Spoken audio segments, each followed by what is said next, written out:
Emmanuel Youth, happy Monday. We have one of our favorite humans alive. If you know and have had the pleasure of meeting the Pastor Jessie Golnick, you have been blessed. If you have not met her, you're about to be blessed. I want to start with a little just get to know you question. So, all right. We love that.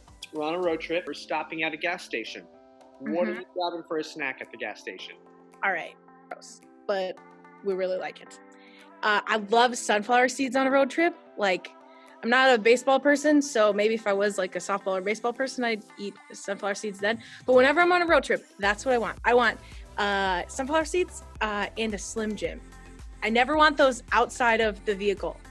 Never am I sitting in my living room going I could use a Slim Jim right now. But for some reason on a road trip, that is the fuel my body needs. So. All right, second question we have here. How can students continue to grow in faith? What are some tips and hacks that you would have for them as they get ready to close out this year here in the next couple months?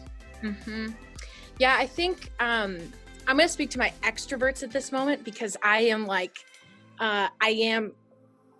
if this is the sign language sign for extrovert, this is where I live.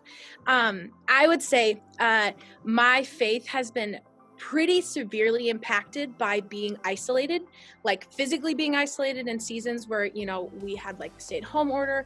And then there was a moment where I had COVID and that literally killed my soul. And I was by myself and it gave me time to learn how to be with God, just the two of us, because literally I could not be around people.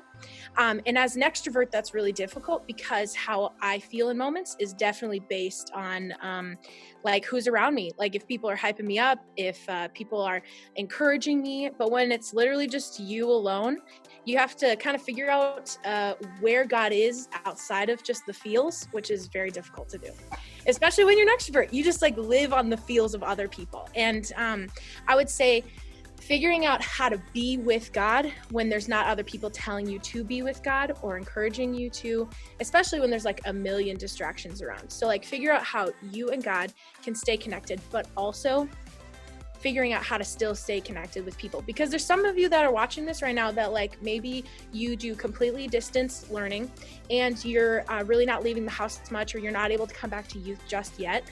And figuring out ways to still stay connected to people, I think, is the most important thing. And in the world that we live in right now, with technology and things that are accessible, there is still ways to stay connected. Even watching this right now, this is a way for you to stay connected and to still be encouraged by other people. Last question we have for you on this Monday Motivation.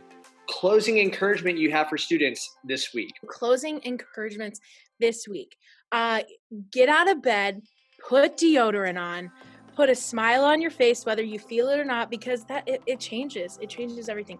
And one thing that I've been living in lately is the expectation that God is still on the move.